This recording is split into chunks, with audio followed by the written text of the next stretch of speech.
Crollo is on a collision course with Kurapika.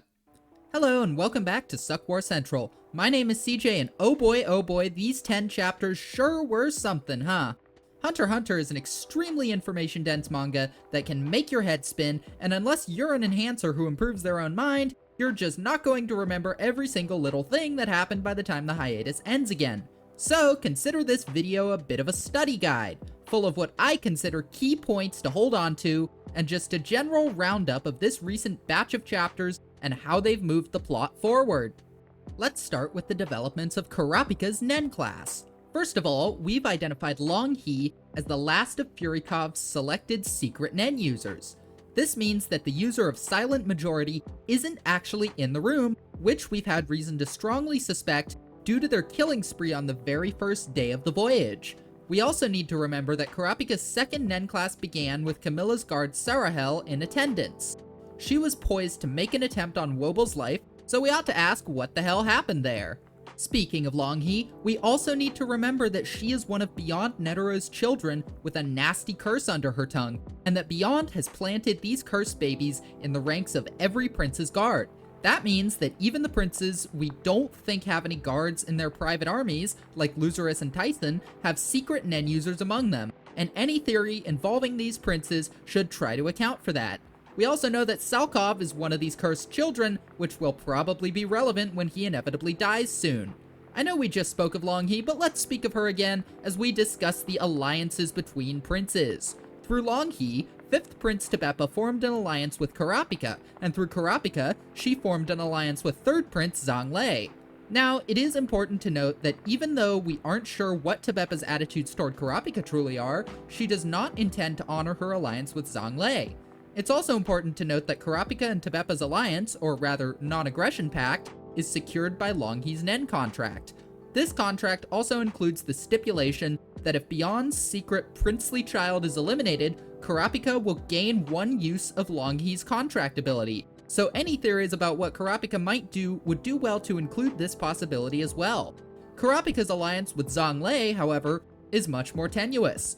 Zhonglei's guards have consistently pressured Kurapika to be more helpful, and Zhonglei is fully just using Kurapika for information in exchange for protection.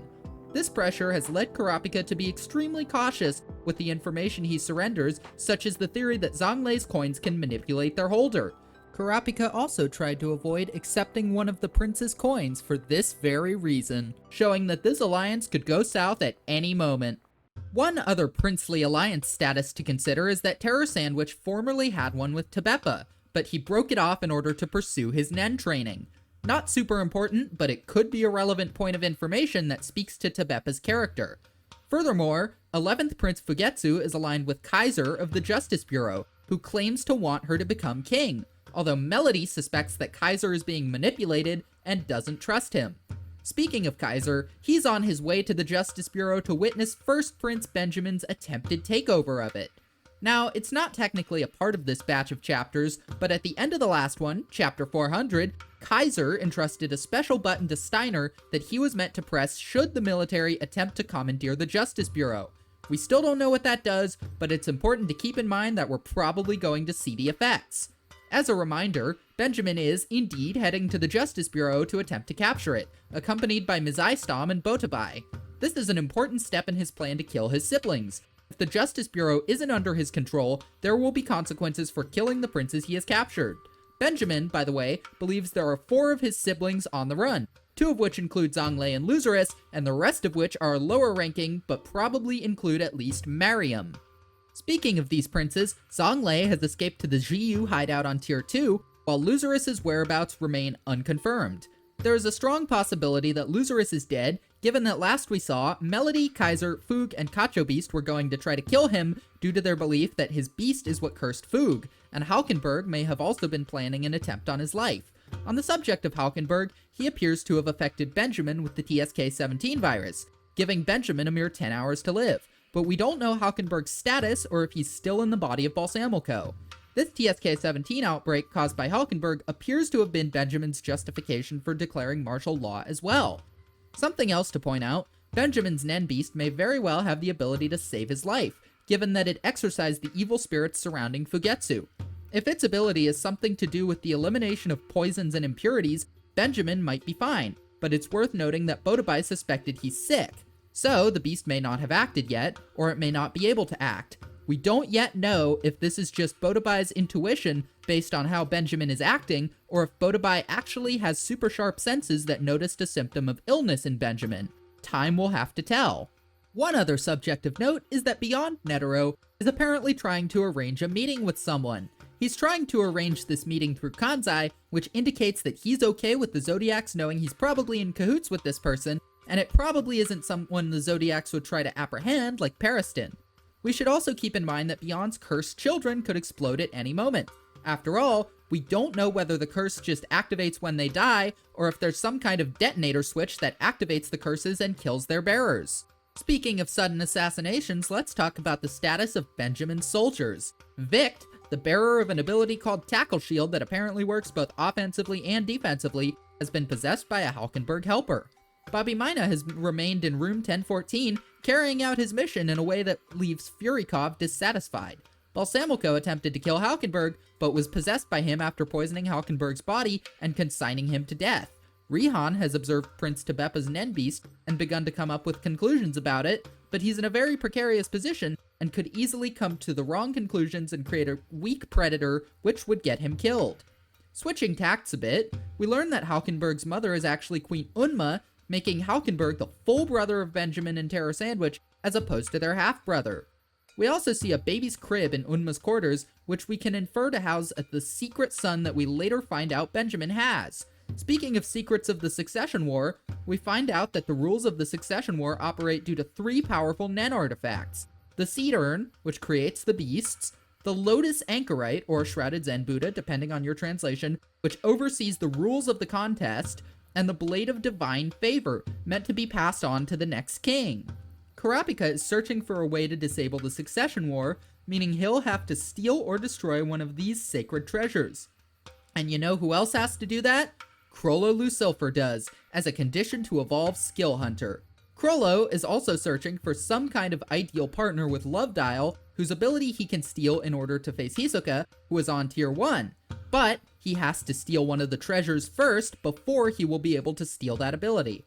So, with Krollo headed to tier 1 and his goals coinciding with Kurapika's, the two are practically bound to cross paths. On the subject of Krollo, let's talk about the status of every Phantom Troop member. Shizuku is part of Krollo's team, but we don't know where she is and she's probably by herself. Benolanov is also on Krollo's team, but he's alone on tier 1 disguised as Hisoka, who is all but confirmed to have spotted him. Illumi and Kaluto are likely in the custody of the Zodiacs, and it's important to remember that Illumi has access to tier 1, but chose to head to the lower tiers. Franklin is on tier 5, waiting for Hisoka and being harassed by the Cha'ar family. Finks and Phaeton are headed to tier 2 to crush the Hail Lee. Machi is on tier 5, and we don't know what Girly Pop is doing. Nobunaga is headed to tier 5 to mess around with the Hail Lee and possibly find Franklin. Speaking of the Hail Lee, they've been up to some shenaniganry. They kidnapped Volkson and successfully initiated her into the family because Morena needs a specialist for some sort of ability. Keep in mind, Morena was hoping that this specialist be a member of Terror Sandwich's guards, so it probably involves Terror Sandwich somehow. The Hail Lee have also continued to level grind in their hideout constructed in the bulkhead between tiers 2 and 3. This has earned a lot of levels for Dogman, as well as these 3 who are currently setting out to hunt down Henry.